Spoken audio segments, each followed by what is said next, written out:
Dalida, le sixième jour, un film donc de Youssef Chahine, d'après le roman d'André Chédid, avec l'acteur fétiche maintenant de Youssef Chahine, qu'on avait déjà vu dans Adieu Bonaparte, ou Bonaparte en Égypte, qui s'appelle Mohsen Mohiedine, qui joue le rôle du jeune homme qu'on a vu. Alors, très rapidement, on peut expliquer qu'il s'agit en gros d'une femme qui nie un peu sa féminité et qui sacrifie tout pour son fils. Oui. Son fils est atteint du choléra, on l'a compris à travers la bande-annonce. Oui. Et il y a une tradition qui dit que c'est au sixième jour qu'on s'aperçoit que l'enfant est non guéri. C'est la vérité, moi je ne savais pas, je pensais aussi que c'était une tradition. Et puis le professeur Dodin a vu le film et il a dit non, c'est après le sixième jour, c'est un spécialiste en choléra ce professeur, après le sixième jour on sait si un malade guérit ou alors il meurt. Alors la mère emmène son enfant avec elle. Ce n'est même pas une mère, j'ai le rôle d'une grande-mère. Normalement c'est une grand-mère. Oui, mais c'est normal, c'est comme ça. C'est le rôle d'une grande-mère, oui. Elle emmène cet enfant jusqu'au delta du Nil, jusqu'à Alexandrie. Parce qu'il rêvait de voir la mer. Il rêvait de voir la mer, alors il cherche un bateau pour l'amener voir la mer à Alexandrie, mais malheureusement il meurt avant de voir la mer, l'enfant. Et je dois dire que ce film, que moi je trouve émouvant, et je fais beaucoup de concessions parce que c'est un rôle très dur, très difficile, ça ce n'est pas grave, mais surtout très ingrat. Très ingrat, parce qu'en effet, il s'agit d'un rôle très grave. On ne vous imaginez pas comme ça. Non, avec pas du tout, mais je l'ai accepté parce que j'ai confiance en Chahine. Et puis, j'estime que si c'était pour voir Dalida telle que je suis, telle que les gens me connaissent, c'était pas tellement intéressant. Ce qui est intéressant, c'est un rôle de composition, c'est un rôle difficile. J'ai pu m'exprimer différemment et c'est un cadeau m'a fait finalement parce que c'est vraiment un rôle de comédien. Chahine, vous le connaissez bien parce qu'il était assistant dans un film où vous étiez doublure lumière d'une grande actrice. Oui, je le connais depuis 30 ans et depuis 30 ans il me disait toujours un jour je te ferai tourner, j'ai attendu 30 ans, voilà. Parce que là vous faisiez un peu de cinéma à l'époque quand vous étiez en Égypte. Oui, ça s'appelait Terre des Pharaons ce film. Exactement, vous savez tout Patrick.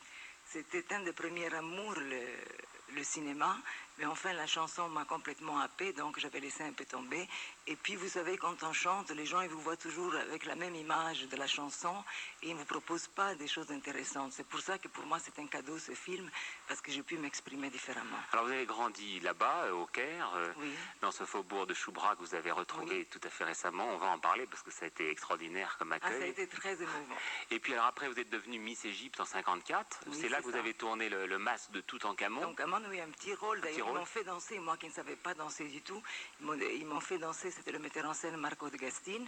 Il m'a donné un petit rôle et puis moi, comme j'ai chanté tout le temps, il m'a dit, mais pourquoi on ne venait pas en France? Je pense que vous pourrez réussir. Et c'est grâce à lui que je suis venue en France en 55 et j'ai commencé à chanter en 56. Et c'est là que tout a commencé. Avec Bambino, oui. Et là, vous retombez le masque à nouveau, si et là, je retombe le masque et je refais du cinéma. Et vous allez faire que du cinéma ou vous allez garder un je ne laisse petit pas peu... la chanson, c'est mon premier amour. La chanson, ça fait partie, c'est une partie de ma vie, c'est pas toute ma vie, bien sûr. Et je ne laisse pas tomber la chanson. Je crois qu'on peut faire les deux. Il y a un temps pour tout. Alors justement, reparlons de Choubra, c'est-à-dire ce faubourg dans lequel vous avez grandi. Vous vous appeliez Yolande à ce moment-là, Ghigliotti, donc vous étiez une famille d'émigrés italiens. D'émigrés italiens, une famille vous parliez en italien entre vous. Simple. Et entre nous, on parlait l'italien, on parlait très très peu l'égyptien. Et bon, je savais dire bonjour, bonsoir, ça va bien, donne-moi ci, donne-moi ça. Mais je ne parlais pas la langue, donc j'ai dû l'apprendre pour le film. Et je crois que ça a été pour moi le moment le plus dur, parce qu'apprendre tout un scénario dans une langue qui m'était étrangère, c'était très dur. Mais j'ai dit, je vais le faire, je suis très contente de moi. Et je dis aussi, je vais le doubler en langue égyptienne, parce qu'ils ne voulaient pas, parce qu'ils pensaient que j'avais un accent. Et je crois qu'en langue égyptienne, l'accent que vous avez en français, cet accent disparaît complètement, puisqu'il s'agit de rouler les airs. En langue arabe, parce qu'ils roulent les airs, eux aussi. Donc moi, je roule les airs, ça va. Alors donc, le 26 septembre dernier, vous avez présenté ce film à Choubra, là où vous êtes né. Oui, le 29 septembre exactement, ils ont fait une première au Caire. Ça a été exceptionnel, il y avait 2-3 millions d'Égyptiens dans les rues. Je n'ai jamais vu autant de monde, c'était émouvant et en même temps j'avais peur parce que je n'ai pas compris comment il n'y a pas eu d'accident ni de mort. Il y avait tellement de gens aux fenêtres, sur les balcons, sur les voitures, attachés aux portes des voitures. Je n'avais jamais vu autant de monde, on a dû me porter pour me faire rentrer dans le cinéma. C'était vraiment très émouvant. On vous appelait l'étoile là-bas, les gens hurlaient, voulaient-vous toucher? Ils criaient mon nom, oui, et puis ils chantaient aussi mes chansons dans les rues. Il y avait dans un camion, je ne sais pas comment ils ont fait, il y avait un orchestre qui jouait mes chansons. Et nous, on était dans une voiture décapotable pour que les gens puissent nous voir. Et après, la voiture est tombée en panne et on a fini en minibus au cinéma. Vous avez reconnu votre quartier d'origine, votre maison de naissance? J'ai même cherché ma maison, ma petite maison, et je l'ai trouvée enfuie parmi les autres. Ça a tellement été construit que je n'ai pas reconnu ma petite maison. Pendant très longtemps, Dalida, vous avez un petit peu nié ces racines. On a même imaginé pendant longtemps que vous étiez d'origine italienne, uniquement, vous voyez arriver de la Calabre. Et puis tout d'un coup, vous vous mettez à revendiquer ces racines arabes. Ah non, moi, est-ce que c'est naturel ou ça a toujours été comme ça? Je ne les ai jamais reniés, Patrick. Je n'ai jamais renié, simplement les gens ils pensaient que j'étais d'origine italienne, ils le disaient, mais chaque fois qu'on me demandait là où j'étais née, j'ai toujours répondu l'Égypte, le Caire, je ne renie pas absolument. D'ailleurs, moi, je me sens complètement française et la nostalgie que j'ai dans mon cœur de mon enfance, c'est normal, c'est l'Égypte. L'Italie, par contre, c'est un pays où je suis allée simplement pour chanter. Je ne suis pas tellement attachée. Oui, j'aime l'Italie parce que mon père, ma mère sont italiens, mais je suis beaucoup plus attachée à la France et à l'Égypte. Est-ce qu'au Caire, on a vécu votre retour comme celui de l'enfant prodigue? Oh oui, là-bas, et en plus, ils sont tellement exubérants. Ils avaient l'impression que vous les aviez trahis un petit peu en Pas du étant tout, plus ils là? sont fiers, au contraire, qu'une de leurs enfants parte comme ça dans le monde et ils réussissent. Ils sont très fiers Et de voilà ça. qu'ils vous comparent maintenant à leur immense chanteuse qui était Oum Kalsoum. Oui, ça me fait énormément plaisir parce que j'ai beaucoup d'admiration pour elle.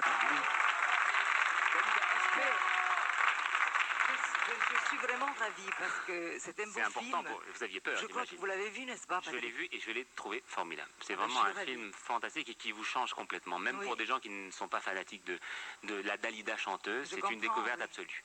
Est-ce qu'on peut redevenir justement chanteuse quand on a tourné dans un si bon film? Si je peux redevenir chanteuse? Oui. Est-ce qu'on n'a pas envie complètement d'abandonner son ancienne enveloppe? Non, parce que finalement, ça fait partie de moi, je suis comme ça. Mais je trouve que ce film a beaucoup enrichi parce que le rôle de cette femme qui porte un carcan, qui est très enveloppée dans sa dignité, dans sa respectabilité, qui n'accepte pas le regard des hommes et que puis vers la fin, avec la rencontre, bien sûr, il faut voir tout le film parce que c'est assez long, d'un jeune montreur de singes qui est complètement libre, qui est complètement farfelu et que lui, il tombe amoureux de cette femme et il la change complètement. Vers la fin du film, chacun emporte quelque chose de l'un de l'autre et elle se retrouve comme femme. Donc, si vous voulez, le film elle est positif parce qu'elle part vers la vie, même si elle a perdu son petit enfant. Alors vous allez continuer donc la chanson, vous allez même faire des tournées. Je vais continuer la chanson, j'espère continuer aussi le cinéma si on veut bien de moi parce que c'est quelque chose d'intéressant. C'est très intéressant de se mettre dans la peau de notre personnage. Aussi, le théâtre, me dit-on, mais dans vous savez 3 ans, 3-4 ans, non? Oui, vous avez un frère qui parle. Il y a aussi du théâtre. Moi j'aime bien faire des choses différentes parce qu'on a l'impression de renaître avec. Et vous avez une idée de pièce pour l'instant? Non, on m'avait proposé une pièce que je n'ai pas aimée du tout. D'ailleurs, il va falloir que je la renvoie. Ah bon? Mais il y a d'autres pièces qui vont être écrites exprès pour moi parce que bon, j'ai un accent, donc il faut vraiment que le personnage soit crédible. Horizon 1990 à peu près? À peu près, oui, à peu près. Et d'ici là, beaucoup de tournées à l'étranger. Vous allez en Chine bientôt? Je vais bientôt en Chine vers le mois de février-mars. Bon, en ce moment, il y a le film qui sort le 3 décembre dans toute la France. Et puis, mon Dieu, bon, des tournées, des galas. Et puis aussi une comédie musicale, en principe, au début 88, qui s'appelle Cléopâtre, avec le metteur en scène Vittorio Rossi, la même personne qui a mis en scène Turandot et Aïda à Bercy. Alors justement, je vous propose, parce que vous ne l'avez peut-être pas lu, un livre très très drôle de Françoise Xenakis, qui s'appelle Mouche-toi Cléopâtre. Mouche-toi Cléopâtre, c'est drôle. C'est sa manière à elle, vous savez qu'elle est écrivain et critique littéraire, et c'est sa manière à elle de voir Cléopâtre. Vous allez voir que c'est vraiment hilarant. La rend très très moderne comme personnage, et puis dans un style plus sérieux, François Chameau, Marc-Antoine, puisque c'est son camarade, donc ça je vous les conseille et ce serait très très bien pour votre culture.